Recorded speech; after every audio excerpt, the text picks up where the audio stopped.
नारायणं निखिलपूर्णगुणैकदेहं निर्दोषमप्यतमप्यखिलैस्वाक्यैः अस्योद्भवादितमशेषविशेषतोऽभिवन्द्यं सदा प्रियतमं नमसन्नमामि कृष्णाय वासुदेवाय हरये परमात्मने प्रणतक्लेशनाशाय गोविन्दाय नमो नमः अभ्रमभङ्गरहितम् अजडं विमलं सदा आनन्दतीर्थमतुलं भजे तापत्रयात्महम् श्रीवण्डकमध्यस्थाः पूर्णबोधमतानुगाः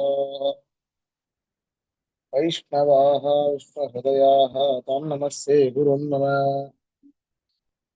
तपस्वाध्यायश्रूषा कृष्णपूजारतं मुनि विश्वेशम् इष्टदं वन्दे परिव्राट्चक्रवर्तिनम्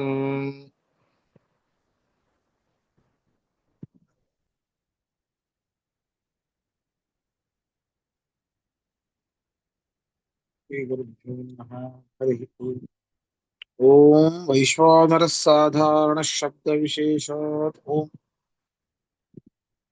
ಈ ವೈಶ್ವಾನರಾಧಿಕರಣದಲ್ಲಿ ಮೂರನೇ ಸೂತ್ರದ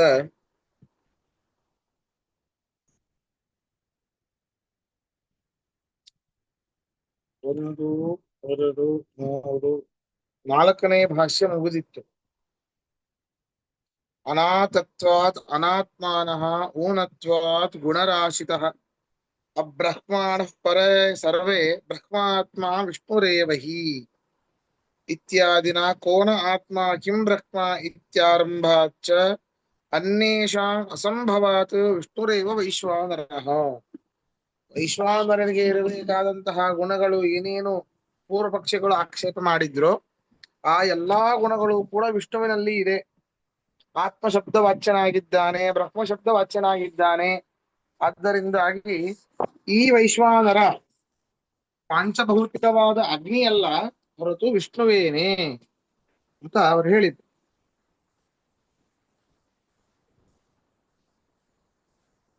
ಛಾಂದೋಗ್ಯದಲ್ಲಿ ಈ ಛಾಂದೋಗ್ಯ ಉಪನಿಷತ್ನಲ್ಲಿ ಬರುವಂತಹ ವೈಶ್ವಾನರ ಸೂಕ್ತದಲ್ಲಿ ಈ ರೀತಿ ಹೇಳಿದ್ರು.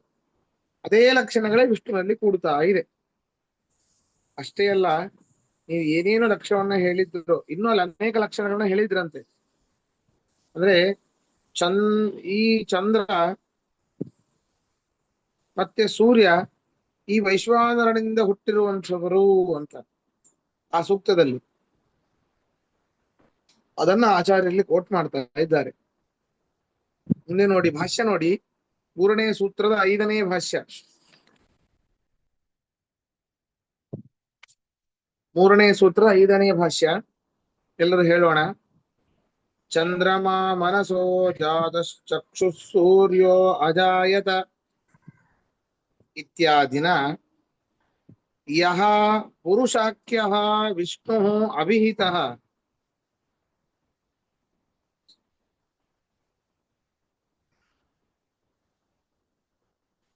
ತದ್ವಿಧಮೇವ ಅತ್ರ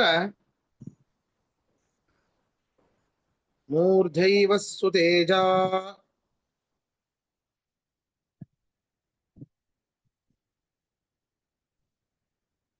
ಚಕ್ಷುರ್ವಿಶ್ವರೂಪಃ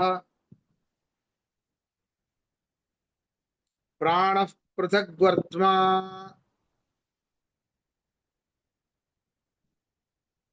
ಇತ್ಯಾದಿ ಇತ್ಯಾದಿನ ಏನಂ ವೈಶ್ವಾನರಂ ಅಧೀಯತೆ.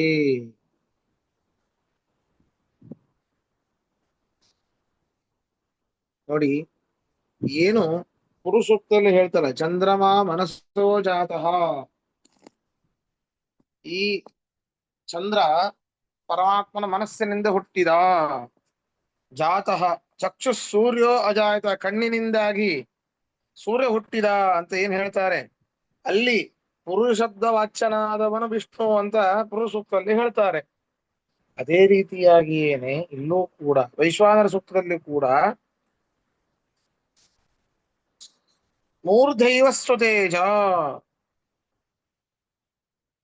ವೈಶ್ವಾನರ ಶಿರಸ್ಸೇ ತೇಜಸ್ಸು,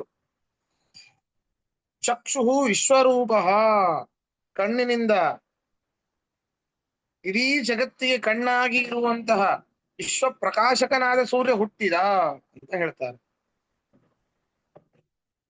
ಕಣ್ಣಿನಿಂದ ಜಗತ್ತಿಗೆ, ಆ ವೈಶ್ವಾನರನ ಕಣ್ಣಿನಿಂದ ಜಗತ್ತಿಗೆ ಕಣ್ಣಾದ ಸೂರ್ಯ ಹುಟ್ಟಿದ. ಪ್ರಾಣ ಪೃಥಗ್ವರ್ತ್ಮ, ವಾಯುದೇವರು ಇನ್ನ ಬೇರೆ ಬೇರೆ ರೀತಿಯಾಗಿ ಮುಂತಾದ ದೇವತೆಗಳೆಲ್ಲ ಹುಟ್ಟಿದರು ಅಂತ ವೈಶ್ವಾನರ ಸೂಕ್ತದಲ್ಲಿ ಹೇಳ್ತಾರೆ. ಇದು ಬೇರೆ ಅಲ್ಲ, ಅದು ಬೇರೆ ಅಲ್ಲ ಅಂತ. ಅಂದ್ರೆ ಎರಡೂ ವೈಶ್ವಾನರ ಸೂಕ್ತದಲ್ಲಿ ಕಣ್ಣಿನಿಂದ ಹುಟ್ಟಿದವನು ಸೂರ್ಯನೋ, ಅದೇ ಪುರುಷ ಸೂಕ್ತದಲ್ಲಿ ಚಕ್ಷು ಸೂರ್ಯೋ ಅಜಾಯತ. ಅದರಿಂದಾಗಿ ಪುರುಷ ಸೂಕ್ತದಲ್ಲಿ ಪ್ರತಿಪಾದ್ಯನಾದ ಪುರುಷ ಶಬ್ದವಾಚ್ಯನಾದ ಪರಮಾತ್ಮನೇನೇ ವೈಶ್ವಾನರ ಶಬ್ದವಾಚ್ಯನಾಗಿದ್ದಾನೆ. ಆದ್ದರಿಂದಾಗಿ ವೈಶ್ವಾನರ ವಾಚ್ಯನಾದ ವಿಷ್ಣುವೇನೆ. ಯಾರು ವೈಶ್ವಾನರ ಶಬ್ದವಾಚ್ಯರಾಗಿರ್ತಾರೋ ಅವರೇ ಬ್ರಹ್ಮ. ಆ ಬ್ರಹ್ಮನನ್ನೇ ಜಿಜ್ಞಾಸೆ ಮಾಡಬೇಕು ಅಂತ ಆಯ್ತು. ಇದರಲ್ಲಿ ಪ್ರಶ್ನೆ ಇದೀರಾ? ಈ ಭಾಷ್ಯದಲ್ಲಿ ವೈಶ್ವಾನರ ಸೂಕ್ತದ 3ನೇ ಸೂತ್ರದ 5ನೇ ಭಾಷ್ಯ.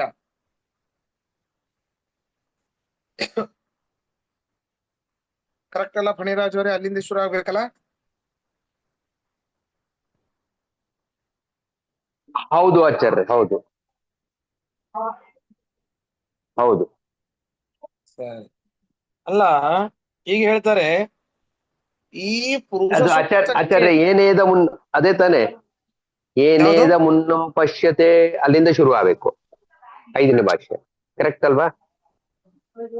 ಅಲ್ಲ ಹ ಹೌದು ಆಚಾರ್ಯ, ಅಲ್ಲ, ಅಲ್ಲಿವರೆಗೂ ಆಗಿದೆ. ಮೂರನೇ ಸೂತ್ರ ಹೌದಾ? ನೀವು ಭಾಷ್ಯ ಹಿಡಿಬೇಡಿ, 3ನೇ ಸೂತ್ರ ಹಾ ಹಿಡೀರಿ. ಹಾ ಹಾ ಹಾ ಹಾ ಹಾ ಸರಿ ಸರಿ ಸರಿ. 3ನೇ ಸೂತ್ರದಿಂದ ಅಲ್ಲಿಂದ 5ನೇ ಹ ಭಾಷ್ಯ. ಹಾ ಹಾ ಹಾ ಸರಿ ಸರಿ ಸರಿ ಸರಿ ಸರಿ ಅದು ಸರಿ. ಈಗ ಮಾಡಿದ್ದು ನಾನು. ಚಂದ್ರಮ ಮನಸೋ ಜಾತಶ್ಚಕ್ಷು ಸೂರ್ಯೋ ಅಜಾಯತ ಅಲ್ಲಿದೆ ನೋಡಿ. Correct correct correct. ಇವಾಗ 3ನೇ ಸೂತ್ರದಿಂದ 5ನೇ ಭಾಷ್ಯ. ಹ್ಮ್ ಹ. ಈಗ ಇಲ್ಲಿ ಸೂತ್ರದಲ್ಲಿ ಓಂ ಶಬ್ದಾದಿಭ್ಯೋಂತಃ ಪ್ರತಿಷ್ಠಾನ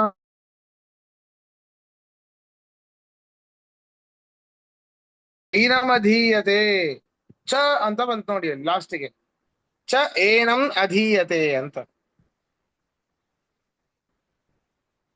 ಆ ಚ ಶಬ್ದದಿಂದಾಗಿ ಸಕಲ ಪುರಾಣ ತಂತ್ರಾದಿಗಳಿಂದ ವಾಚ್ಯನಾದವನು ವಿಷ್ಣುವೇನೆ. ಅಥವಾ ಇಲ್ಲಿ ಪೂರ್ವಪಕ್ಷ ಏನು ಅಂತಂದ್ರೆ, ನಾವು ಪುರುಷ ಸೂಕ್ತವನ್ನ ಇಟ್ಟುಕೊಂಡು ಪುರುಷುದ್ಧ ವಾಚ್ಯನಾದವನು ವಿಷ್ಣು, ಅವನ ಕಣ್ಣಿನಿಂದ ಸೂರ್ಯ ಹುಟ್ಟಿದ್ದಾನೆ, ವೈಶ್ವಾನರ ಕಣ್ಣಿನಿಂದ ಸೂರ್ಯ ಹುಟ್ಟಿದ್ದಾನೆ ಅಂತ ವೈಶ್ವಾನರ ಸೂಕ್ತದಲ್ಲಿ ಹೇಳ್ತಾ ಇದೆ. ಅದರಿಂದಾಗಿ ವೈಶ್ವಾನರ ಬೇರೆ ಯಾರು ಅಲ್ಲ, ವಿಷ್ಣುವೇನೆ ಅಂತ.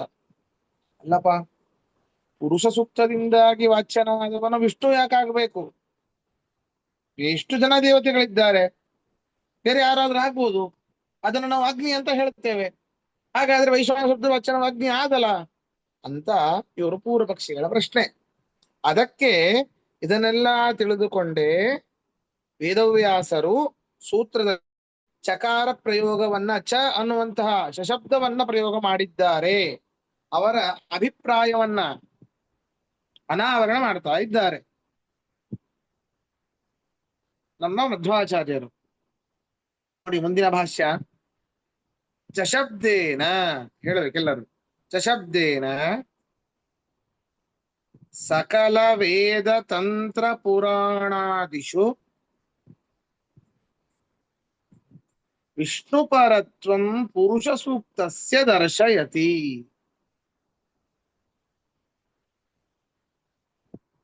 ತಥಾ ಚ ಬ್ರಾಹ್ಮೇ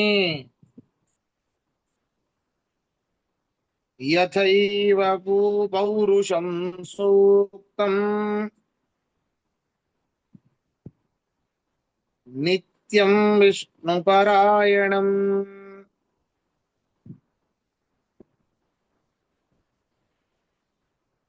ತಥೈವ ಮೇ ಮನೋ ನಿತ್ಯಂ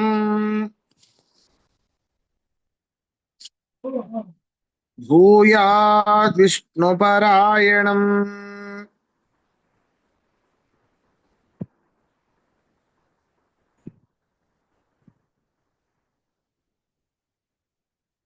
ಬ್ರಾಹ್ಮೆ ಬ್ರಹ್ಮಾಂಡ ಪುರಾಣದಲ್ಲಿ ಹೇಳ್ತಾರೆ ಇದನ್ನ. ಸಾಕ್ಷಾ ಬ್ರಹ್ಮದೇವರು ಹೇಳ್ತಾರೆ ಇಲ್ಲಿ. ಯಥೈವ ಪೌರುಷಂ ಸೂಕ್ತಂ ಅಂದ್ರೆ ನಮಗಿಲ್ಲಿ ಆಕ್ಷೇಪ ಬಂದಿದ್ದೇನು? ಪುರುಷ ಸೂಕ್ತ ಶಬ್ದ, ಆ ಪುರುಷ ಸೂಕ್ತದಲ್ಲಿ ಪುರುಷ ಪುರುಷ ಶಬ್ದ ವಚನ ನಾರಾಯಣ ಅಲ್ಲ, ಪುರುಷ ಸೂಕ್ತ ಪ್ರತಿಪಾದ್ಯನಾದವನು ಹರಿ ಅಲ್ಲ, ಇನ್ನಿತರ ದೇವತೆಗಳಾಗ್ತಾರೆ ಅಂತ ಆಕ್ಷೇಪ ಇಲ್ಲ. ಬ್ರಹ್ಮಾಂಡ ಪುರಾಣದಲ್ಲಿ ಹೀಗಿದೆ. ಅಂದ್ರೆ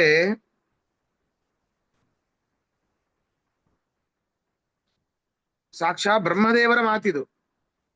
ಯಥೈವಂ ಪೌರುಷಂ ಸೂಕ್ತಂ ನಿತ್ಯಂ ವಿಷ್ಣುಪರಾಯಣಂ ತಥೈವ ಮೇ ಮನೋ ನಿತ್ಯಂ ಭೂಯಾದ್ ವಿಷ್ಣುಪರಾಯಣಂ. ಹೇಗೆ ಆ ಪುರುಷ ಸೂಕ್ತ ಸದಾಕಾಲ ನಿತ್ಯನಾದ ಪರಮಾತ್ಮನನ್ನೇ ಹೇಳ್ತಾ ಇದೆಯೋ, ಅರ್ಥಾತ್ ಪರಮಾತ್ಮನೇ ಅದಕ್ಕೆ ಪ್ರತಿಪಾದ್ಯನಾಗಿದ್ದಾನೋ, ಅನಾದಿ ಕಾಲದಿಂದಲೂ ಪುರುಷ ಸೂಕ್ತ ಪ್ರತಿಪಾದ್ಯನಾದವನು ಪರಮಾತ್ಮ ಹೇಗಾಗಿದ್ದಾನೋ ಅದೇ ರೀತಿಯಾಗಿ ನನ್ನ ಮನಸ್ಸು ಕೂಡ ಅನಾದಿ ಕಾಲದಿಂದಲೂ ಕೂಡ ವಿಷ್ಣು ಪರವೇ ಆಗಲಿ, ವಿಷ್ಣುವಿನಲ್ಲೇ ಮನಸ್ಸುಳ್ಳದ್ದಾಗಲಿ ಅಂತ, ವಿಷ್ಣು ವಿಷಯಕವೇ ಆಗಲಿ ನನ್ನ ಮನಸ್ಸು. ಅದನ್ನೇ ಹೇಳಿದ್ದು ತಥೈವ ಮೇ ಮನೋ ನಿತ್ಯಂ ಭೂಯಾದ್ ವಿಷ್ಣುಪರಾಯಣಂ. ವಿಷ್ಣುಪರಾಯಣಂ ಭೂಯಾತ್, ನನ್ನ ಮನಸ್ಸು ಹೇಗೆ ಪುರುಷ ಸೂಕ್ತವು ಸದಾಕಾಲ ಪುರುಷನಾಮಕನಾದ ಪರಮಾತ್ಮ ವಿಷಯಕವಾಗಿದೆಯೋ ಅದೇ ರೀತಿ ನನ್ನ ಮನಸ್ಸು ಕೂಡ ಸದಾಕಾಲ ಪುರುಷ ವಿಷಯಕನಾದ ಆ ಪುರುಷಬ್ದ ವಾಚ್ಯನಾದ ವಿಷ್ಣುವಿನ ವಿಷಯಕವೇ ಆಗಲಿ ನನ್ನ ಮನಸ್ಸು ಅಂತ ಬ್ರಹ್ಮದೇವರ ಮಾತು. ಅದರಿಂದಾಗಿ ಪುರುಷ ಸೂಕ್ತದಿಂದಾಗಿ ಅಲ್ಲಿ ಪುರುಷ ಸೂಕ್ತದಲ್ಲಿ ಹೇಳಿರುವಂತಹ ಪುರುಷಬ್ದ ವಾಚ್ಯನಾದವನು ಇನ್ನಿತರ ದೇವತೆಗಳಾಗ್ಲಿಕ್ಕೆ ಸಾಧ್ಯವೇ ಇಲ್ಲ. ಯಾಕೆ? ಬೇರೆ ಪುರಾಣಾಂತರಗಳ ಪ್ರಮಾಣವನ್ನ ಕೊಡ್ತಾ ಇದ್ದಾರೆ ಇಲ್ಲಿ. ಅಷ್ಟೇ ಅಲ್ಲ, ಇದರಲ್ಲಿ ಪ್ರಶ್ನೆ ಇದ್ರೆ ಕೇಳಿ ಮುಂದೆ ಹೋಗೋಣ. ಅಂದ್ರೆ ಏನು ವಿಚಾರ ಮಾಡಿ. ಬಂದಿದ್ದು ಪ್ರಶ್ನೆ ಏನು ನಮಗೆ? ಪುರುಷೋಕ್ತ ಪ್ರತಿಪಾದ್ಯ ಯಾರು ಅಂತ.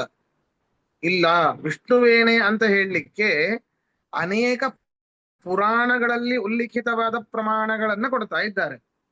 ಆಚಾರದ ಮಾತುಗಳಲ್ಲಿ ಅಲ್ಲವೇ ಅಲ್ಲ ಇದು. ಅಲ್ಲಿ ಏನಿದೆ ಅದನ್ನ ಕೋಟ್ ಮಾಡ್ತಾ ಇದ್ದಾರೆ ಅಷ್ಟೇ.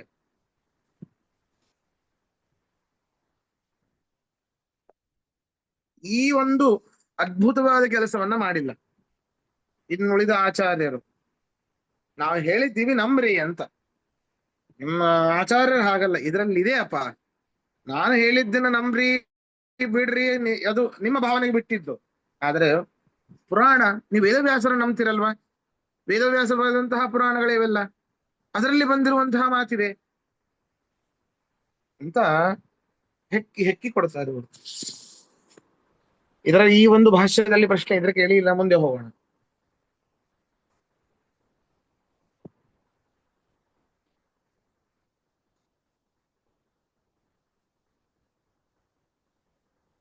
ಸರಿ. ಚತುರ್ವೇದ ಶಿಖಾಯಾಂಚ ನೋಡಿ, ಇದೊಂದು ಚತುರ್ವೇದ ಶಾಖೆಯಲ್ಲಿ ಬರ್ತಾ ಇದೆ. ಸಹಸ್ರ ಶೀರ್ಷ ಪುರುಷ ಸಹಸ್ರಾಕ್ಷ ಸಹಸ್ರಪಾತ್ ಇತಿ.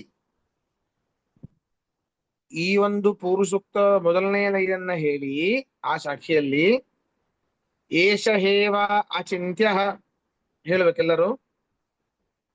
ಪರಃಪರಮೋ ಹರಿಹಿ ಆದಿರನಾದಿಹಿ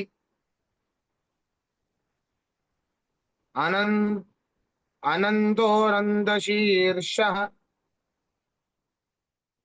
ಅನಂತಾಕ್ಷಃ ಅನಂತ ಬಾಹು ಅನಂತ ಗುಣ ಅನಂತ ರೂಪ ಇತಿ ಏಷ ಹೇವ ಅಚಿಂತ್ಯಃ ಪರಃ ಪರಮೋ ಹರಿರಾದಿರಾದಿರನಂತೋऽನಂತ ಶೀರ್ಷೋऽನಂತಾಕ್ಷೋऽನಂತ ಬಾಹುರನಂತ ಗುಣೋऽನಂತ ರೂಪಃ ಇತಿ. ಹೀಗೆ ಓದ್ಬೇಕದನ್ನ. ಅದರ ಮಧ್ಯದಲ್ಲಿ ವ್ಯವಧಾನ ಇಲ್ಲವೇ ಇಲ್ಲ, ಅವ್ಯವಧಾನವಾಗಿ.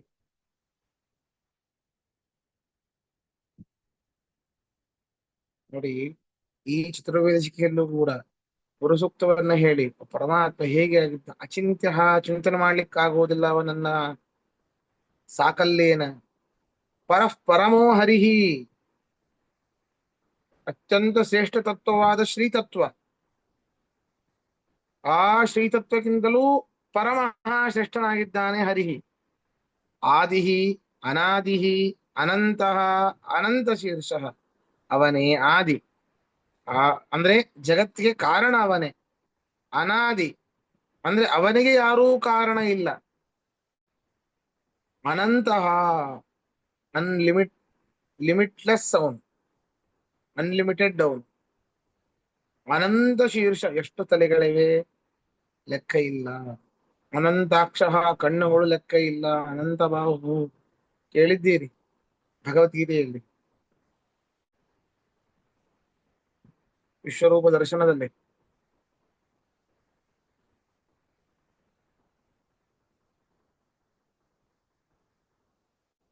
ಬಹುದೂರಂ ದಂಷ್ಟ್ರಕರಾಲ ನೇತ್ರಂ ಬಾಹೂರುಪಾದಂ. ಅನಂತ ರೂಪ ಪರಮಾತ್ಮನದ್ದು, ಅನಂತ ಗುಣ ಅನಂತ ರೂಪ ಪರಮಾತ್ಮ. ಯಾರದು? ಪರಸ್ಪರಮೋ ಹರಿಹಿ, ಅವನೇ, ಆ ಹರಿಯೇ, ಆ ಪರಮಾತ್ಮನೇನೆ. ಅದರಿಂದಾಗಿ ಇನ್ನೊಂದು ಪ್ರಮಾಣ ಸಿಕ್ತು ನಮಗೆ. ಪುರುಷೋಕ್ತ ಪ್ರತಿಪಾದ್ಯನಾದವನು ಹರಿಯೇ ಹೊರತು ಇನ್ಯಾರೂ ಅಲ್ಲ. ಬೃಹತ್ ಸಂಹಿತೆಯಲ್ಲೂ ಕೂಡ ಹೇಳ್ತಾ ಇದ್ದಾರೆ, ಮುಂದಿನ ಭಾಷ್ಯ. ಬೃಹತ್ ಸಂಹಿತಾಯಾಂ ಚ ಯಥಾ ಹಿ ಪೌರುಷಂ ಸೂಕ್ತಂ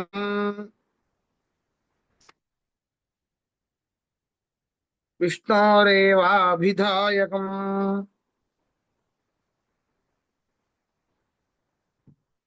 ನ ತಥಾ ಸರ್ವವೇದಾಶ್ಚ ವೇದಾಂಗಾನಿ ಚ ನಾರದ.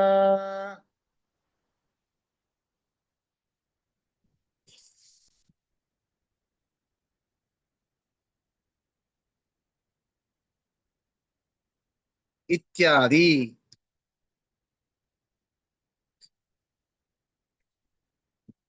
ಯಸ್ಮಾದ್ಯಜ್ಜಾಯತೆ ಚಾಂಗಾತ್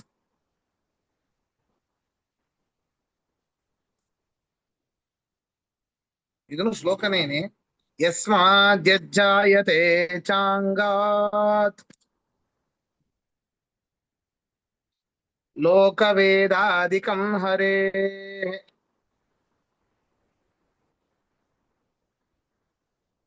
ತನ್ನಾಮ ವಾಚ್ಯಮಂಗಂ ತತ್ ಯಥಾ ಬ್ರಹ್ಮಾದಿಕಂ ಮುಖಂ.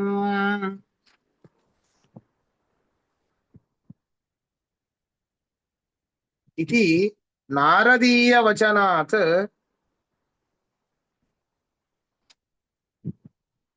ನ ಅಭೇದೋಕ್ತಿ ವಿರೋಧ.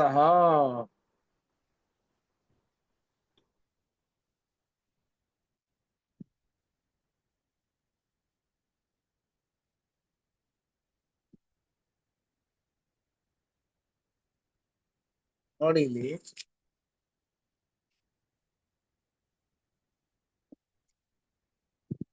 ಬೃಹತ್ ಸಂಹಿತೆಯಲ್ಲೂ ಕೂಡ ಬೃಹತ್ ಸಂಹಿತೆ ಹೇಳತ್ತೆ ಎಷ್ಟು ಸ್ಪಷ್ಟವಾಗಿ ಪುರುಷ ಸೂಕ್ತದಿಂದ ಪರಮಾತ್ಮ ತಿಳಿಯಲ್ಪಡ್ತಾನೋ ಅಷ್ಟು ಸ್ಪಷ್ಟವಾಗಿ ಸಕಲ ವೇದಗಳು ವೇದಾಂಗಗಳು ಕೂಡ ಪರಮಾತ್ಮನನ್ನು ತಿಳಿಸ್ಲಿಕ್ಕಾಗೋದಿಲ್ಲ, ಅಷ್ಟು ಸ್ಪಷ್ಟವಾಗಿ ಪುರುಷ ಸೂಕ್ತದಿಂದ ತಿಳಿಯಲ್ಪಡ್ತಾನೆ. ಹಾಗಾದ್ರೆ ಎಷ್ಟು ಶ್ರೇಷ್ಠವಾದ ಪುರುಷ ಸೂಕ್ತ ಅನ್ನೋದು ಬಹಳ ಮುಖ್ಯ. ಅದನ್ನೇ ಹೇಳಿದ್ದು, ಯಥಾ ಹಿ ಪೌರುಷಂ ಸೂಕ್ತಂ ವಿಷ್ಣೋರೇವಾಭಿಧಾಯಕಂ ನ ತಥಾ ಸರ್ವವೇದಾಶ್ಚ ವೇದಾಂಗಾನಿ ಚ ನಾರದ. ಅಲ್ಲ, ತಾತ್ಪರ್ಯ ವೇದಗಳು ಇನ್ನಿತರ ವೇದಗಳಿಂದಲೂ ಕೂಡ ಪರಮಾತ್ಮನೇ ಪ್ರತಿಪಾದ್ಯ, ಹೌದು. ಆದರೆ ಪುರುಷ ಸೂಕ್ತದಷ್ಟು ದೃಢವಾಗಿ, ಸ್ಪಷ್ಟವಾಗಿ, ಸ್ಫುಟವಾಗಿ ಪರಮಾತ್ಮನ ಗುಣಗಳನ್ನ ತಿಳಿಸುವಷ್ಟು ಇನ್ಯಾವ ಸೂಕ್ತಗಳು ತಿಳಿಸೋದಿಲ್ಲ. ಹಾಗಿರ್ಬೇಕಾದ್ರೆ ಪುರುಷ ಸೂಕ್ತ ಪ್ರತಿಪಾದ್ಯನಾದವನು ವಿಷ್ಣುವಿಗಿಂತ ಅನ್ಯ ಹೇಗಾಗ್ಲಿಕ್ಕೆ ಸಾಧ್ಯ? ಆಗುವುದೇ ಇಲ್ಲ. ಅದರಿಂದಾಗಿ ಪುರುಷ ಸೂಕ್ತ ಪ್ರತಿಪಾದ್ಯನಾದವನು ಯಾರು? ವಿಷ್ಣುವೇನೆ.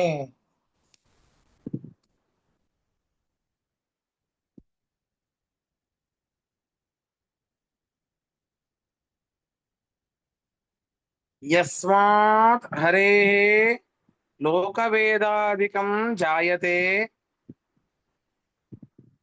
ತತ್ ತನ್ನಾಮವಾಚ್ಯಂ ಅಂಗಂ ಚ ತನ್ನಾಮವಾಚ್ಯಂ ತದ್ಯಥಾ ಬ್ರಹ್ಮಾದಿಕಂ ಬ್ರಾಹ್ಮಣಾದಿ ವರ್ಣಂ.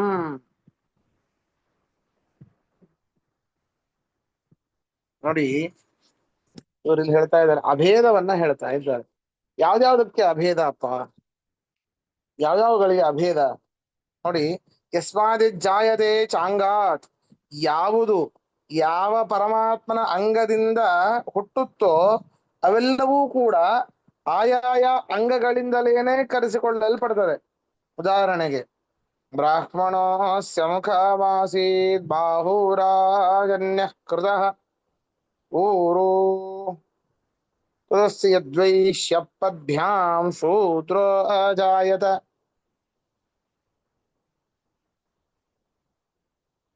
ಬ್ರಾಹ್ಮಣರು ಹುಟ್ಟಿದ್ದು ಪರಮಾತ್ಮನ ಮುಖದಿಂದ, ಅವರಿಗೆ ಮುಖ ಅಂತಾನೆ ಕರೀತಾರೆ.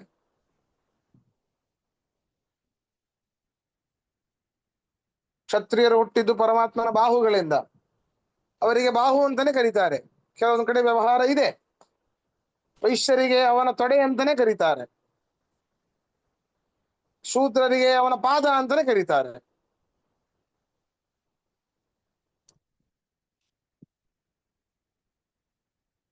ಹೀಗೆ ಬ್ರಹ್ಮಾದಿಕಂ ಮುಖಂ ಆದಿಶಬ್ದೇನ ಈ ಕ್ಷತ್ರಿಯ ವೈಶ್ಯ ಶೂದ್ರರನ್ನ ಇಟ್ಕೊಳ್ಬೇಕು ನಾವು.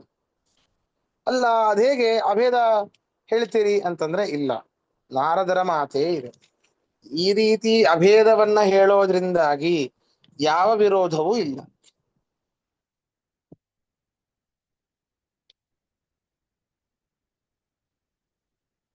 ಯಾವ ರೀತಿಯ ವಿರೋಧವೂ ಕೂಡ ಬರೋದಿಲ್ಲ. ಅದರಿಂದಾಗಿ ಅಂದ್ರೆ ಮುಖ್ಯ ಇದರಲ್ಲಿ ಹೇಳು ತಾತ್ಪರ್ಯ ಏನು ಅಂತಂದ್ರೆ, ಇದೆಲ್ಲಾ ಬರುವಂತಹದ್ದು ಪುರುಷ ಸೂಕ್ತದಲ್ಲಿ. ಪುರುಷ ಸೂಕ್ತದಿಂದ ಪುರುಷ ಸೂಕ್ತದಲ್ಲಿ ಪ್ರತಿಪಾದಿತನಾದ ಪುರುಷ ಶಬ್ದ ವಾಚ್ಯನಾದ ಆ ಪರಮಾತ್ಮನೇ ಹೊರತು ಇನ್ಯಾರು ಅಲ್ಲ ಅಂತ ಅದಕ್ಕೆ ಪುಷ್ಟೀಕರಣಕ್ಕಾಗಿ ಇದನ್ನು ಒಂದು ಸ್ವಲ್ಪ ಸೇರಿಸಿದ್ದಷ್ಟೇ. ಇದು ಕೂಡ ಆ ಬೃಹತ್ ಸಂಹಿತೆಯಲ್ಲೇ ಬರ್ತದೆ.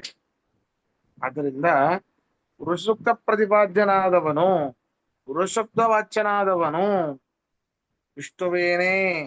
ಅದರಿಂದಾಗಿ ಪುರುಷ ಸೂಕ್ತದಲ್ಲಿ ಏನೇನೋ ಇದೆ, ಅದೇ ರೀತಿ ವೈಶ್ವಾನರ ಸೂಕ್ತದಲ್ಲೂ ಇದೆ. ಎರಡು ಸಿಮಿಲರ್ ಆಗಿದೆ. ಅದರಿಂದಾಗಿ ವೈಶ್ವಾನರನೂ ಕೂಡ ವಿಷ್ಣುವೇನೇ, ಅವನೇ ಬ್ರಹ್ಮ, ಅವನ ಜಿಜ್ಞಾಸೆಯನ್ನೇ ಮಾಡಬೇಕು ಅಂತ ಇಲ್ಲಿ ಈ ಸೂತ್ರ ಮುಗೀತು, ಮೂರನೆಯ ಸೂತ್ರ ಮುಗೀತು.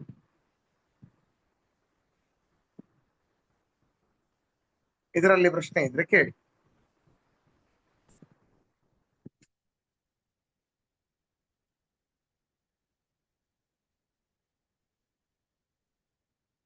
ಗೋವಿಂದ.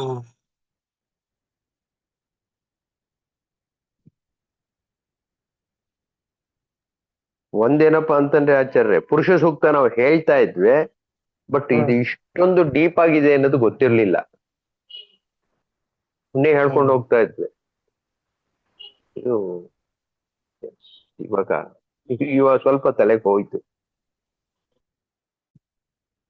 ನಾವು ಮೊದಲಿಗೆ ಈ ಇನ್ನುಳಿದ ಶಾಸ್ತ್ರ ಪಾಠವನ್ನ, ಇನ್ನುಳಿದ ಎಲ್ಲಾ ಗ್ರಂಥಗಳನ್ನ ಸ್ವಲ್ಪ ಬದಿಗಿಟ್ಟು ನಾವು ಪ್ರತಿನಿತ್ಯ ಯಾವ ಯಾವ ಸೂಕ್ತಗಳನ್ನ ಬಳಕೆ ಮಾಡುತ್ತೇವೋ, ವ್ಯವಹಾರ ಮಾಡುತ್ತೇವೋ, ಹೇಳ್ತೇವೋ, ಆ ಸೂಕ್ತಗಳ ಅರ್ಥಗಳನ್ನು ತಿಳ್ಕೊಳ್ಬೇಕು. ಅದು ಅದ್ಭುತ ಇನ್ನ. ಹೌದು ಹೌದು, ಖಂಡಿತ ಖಂಡಿತ. ಹೌದು ಆಚಾರ್ಯ, ಹೌದು. ಅದು ತಿಳ್ಕೊಂಡ್ರೆ ಅದನ್ನ ತಿಳ್ಕೊಳ್ಬೇಕು. ನಮಗೂ ಅರ್ಥ ಆಯ್ತು. ಹೌದು ಹೌದು ಹೌದು. ಅಧ್ಯಾವಂತದಲ್ಲೂ ಬರುವಂತದ್ದು ಇಂತಹ ಸೂಕ್ತಗಳಿವೆ. ಗಾಯತ್ರಿ ಮಂತ್ರವನ್ನ ಸರಿಯಾಗಿ ತಿಳ್ಕೊಳ್ಬೇಕು. ಈ ಪುರುಷೋಕ್ತದಿಂದ ಬಂದಿರುವಂತದ್ದೇ ಗಾಯತ್ರಿ. ಅದರ ಕ್ರೋಢೀಕರಣ ಗಾಯತ್ರಿ. ಆ ಗಾಯತ್ರಿಯ ಕ್ರೋಢೀಕರಣವೇನೇ ಪ್ರಣವ. ಅಕಾರ ಉಕಾರ ಮಕಾರ ಭೂರ್ ಭುವಸ್ವಹ, ಅದರ ಕ್ರೋಢೀಕರಣ ಪ್ರಣವ ಅಂದ್ರೆ ಓಂಕಾರ.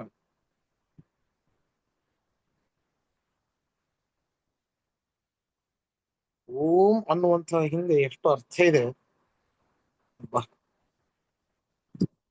ಮುಂದಿನ ಸೂತ್ರಕ್ಕೆ ಹೋಗೋಣ. ಓಂ ಅತಏವನ ದೇವತಾ ಭೂತಂ ಚ ಓಂ. ಅತಏವ ನ ದೇವತಾ ಭೂತಂ ಚ ಓಂ. ನೋಡಿ, ಸೂತ್ರದಲ್ಲಿ ಇರುವಂತಹ ಪದಗಳ ಅರ್ಥವನ್ನು ನೋಡೋಣ. ಅತಏವ, ಹಿಂದಿನ ಸೂತ್ರಕ್ಕೆ ಅನುಸಾರವಾಗಿಯೇನೆ, ಅರ್ಥಾತ್ ಆ ಪುರುಷೂಕ್ತದಿಂದಾಗಿ ಪ್ರತಿಪಾದಿತನಾದವನು ವಿಷ್ಣುವೇನೇ ಹೊರತು ಇನ್ನುಳಿದವರಲ್ಲ ಅಂತ ಹೇಳಿರೋದ್ರಿಂದಾಗಿ ನ ದೇವತಾಭೂತಂ, ನಮ್ಮ ಪಂಚಭೂತಗಳಲ್ಲಿ ಬರುವಂತಹ ಆ ಅಗ್ನಿ ದೇವತೆ ಆಗೋದಿಲ್ಲ.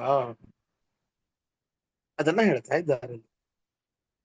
ಅವನು ಆ ಜಡಾಗ್ನಿ, ಪಂಚಭೂತದಲ್ಲಿ ಬರುವಂತಹ ಜಡಾಗ್ನಿ ಏನಿದೆ, ಆ ಜಡಾಗ್ನಿ ವೈಶ್ವಾನರ ಶಬ್ದ ವಾಚ್ಯನಾಗೋದಿಲ್ಲ ಅಂತ.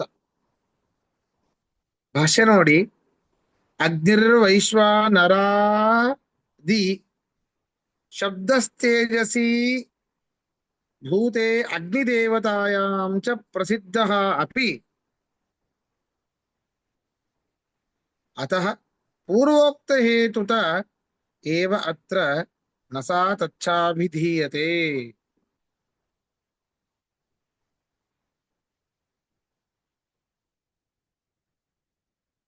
ಹೌದ್ರಿ, ಈ ವೈಶ್ವಾನರಾದ ಶಬ್ದಗಳು, ಈ ತೇಜಸ್ ಶಬ್ದಗಳು ಇವೆಲ್ಲವೂ ಕೂಡ ಪಾಂಚಭೌತಿಕವಾದ ಲೋಕದೃಷ್ಟಿಯಿಂದಾಗಿ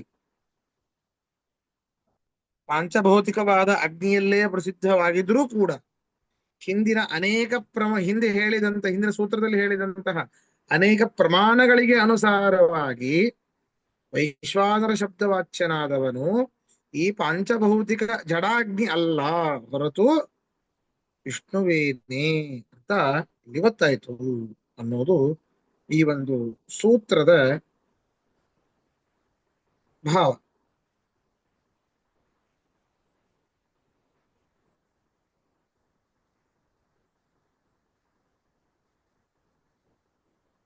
ಇನ್ನು ಮುಂದೆ ಹೇಳ್ತಾರೆ, ಅಲ್ಲ ಸಕಲ ಶಬ್ದಗಳು ಪರಮಾತ್ಮನನ್ನ ತಿಳಿಸುತ್ತೆ ಅಂತ ಹೇಳಿದ್ರೆ ನಾವು ವ್ಯವಹಾರ ಹೇಗ್ ಮಾಡೋಣಪ್ಪ? ನಾವು ವ್ಯವಹಾರ ಹೇಗೆ ಮಾಡೋಣ? ನಾವು ವ್ಯವಹಾರ ಹೇಗೆ ಮಾಡೋಣ? 4 ಶಬ್ದಗಳಿದೆ, ಇವೆಲ್ಲವೂ ಕೂಡ ಪರಮಾತ್ಮ ತಿಳಿಸುತ್ತೆ ಅಂತಂದ್ರೆ ನಾ ಹೇಳಿದ್ವಿ ಏನ್ ಅರ್ಥ ಆಯ್ತು? ಬರೀ ಪರಮಾತ್ಮ ಪರಮಾತ್ಮ, ನಾರಾಯಣ ನಾರಾಯಣ, ಗೋವಿಂದ ಗೋವಿಂದ ಅಂತ ಅರ್ಥ ಆಯ್ತು. ಹಾಗಾದ್ರೆ ಏನ್ ಇದಕ್ಕೇನು ಅರ್ಥನೇ ಇಲ್ವಾ ಅಂದ್ರೆ ಲೋಕ ವಿರೋಧ ಬಂದ್ಬಿಡ್ತದಲ್ಲ. ಏನ್ ಹೇಳಿದ್ರು ಪರಮಾತ್ಮ, ಏನ್ ಮಾತಾಡಿದ್ರು ಪರಮಾತ್ಮ, ಕೂತ್ರೆ ನಿಂತ್ರೆ ಪರಮಾತ್ಮ ಅಂತ ಹೇಳಿಬಿಟ್ರೆ ಹೇಗಪ್ಪ ವ್ಯವಹಾರ ಮಾಡೋದು? ಹೇಗೆ ಕ್ರಿಯೆ ಆಗೋದು? ಹೇಗೆ ನಮ್ಮ ಮನಸ್ಸಿನ ಅಂತರಂಗವನ್ನ ಇನ್ನೊಬ್ಬರಿಗೆ ಅಭಿವ್ಯಕ್ತ ಮಾಡೋದು ಹೇಗೆ, ತಿಳಿಸೋದು ಹೇಗೆ ಹೇಳಿದ್ರೆ ಯಾವ ವಿರೋಧವೂ ಇಲ್ಲ. ಅದಕ್ಕೆ ಹೇಳ್ತಾ ಇದ್ದಾರೆ, ಬಟ್ ಸಮಾಧಾನವನ್ನು ಹೇಳ್ತಾ ಇದ್ದಾರೆ. ಓಂ ಸಾಕ್ಷಾದಪ್ಯ ವಿರೋಧಂ ಜೈಮಿನಿಃ ಓಂ. ಇಲ್ಲಪ್ಪ ನೋಡ್ರಿ, ಸಾಕ್ಷಾತ್ತಾಗಿ ಪರಮಾತ್ಮ ವಾಚ್ಯ, ಬಹಳ ಡೀಪ್ ಆಗಿ ನೋಡಿದ ಪರಮಾತ್ಮ ವಾಚ್ಯ. ಮೇಲಿನಿಂದ ನಮ್ಮ ವ್ಯವಹಾರಕ್ಕೆ ಯಾವ ಧಕ್ಕೆ ಇಲ್ಲ. ಯಾರು ಡೀಪ್ ಆಗಿ ನೋಡ್ತಾರೆ ಅವರು ಬಹಳ ಮಾತಾಡುವುದಿಲ್ಲ. ಏನ್ ಹೇಳಿದ್ರು ಪರಮಾತ್ಮ ಅಂತಾನೆ ವಿಚಾರ ಮಾಡ್ತಾ ಇರ್ತಾರೆ, ಜಡಭರತನ ಹಾಗೆ ಸುಮ್ಮನೆ ಇರ್ತಾರೆ. ನಂದೇನದೋ ಸ್ವಾಮಿ ನಿಂದೇ ಇದೆಲ್ಲವೂ, ಎಲ್ಲವೂ ಅವನದ್ದೇ, ನಮ್ದು ಅನ್ನುವಂಥದ್ದು ಏನೂ ಇಲ್ಲ. ಆಚಾರ್ಯ ಟೈಮ್ ಆಗೋಗಿದೆ, ಇನ್ನೊಂದು ಡಿಸ್ಕನೆಕ್ಟ್ ಮಾಡಿ ವಾಪಸ್ ಬರೋಣವಾ? ಇನ್ನ ಒಂದ್ ಎಷ್ಟಿದೆ ನಿಮಿಷ ಇದೆ, ಸಮಯ? 1 ನಿಮಿಷ. ಹೌದಾ? ಆಯ್ತಾಯ್ತು, ಬನ್ನಿ ಬನ್ನಿ ಮಾಡೋಣ. ಇನ್ನೂ 2 ಭಾಷೆ ಇದೆ, ಅದೊಂದು ಮಾಡ್ಬೋದು. ಈ ಸೂತ್ರವನ್ನು ಮುಗಿಸ್ತೇನೆ ಬನ್ನಿ. ಓಕೆ, ಮತ್ತೆ ಡಿಸ್ಕನೆಕ್ಟ್ ಮಾಡಿ ವಾಪಸ್ ಬರ್ತೀವಿ.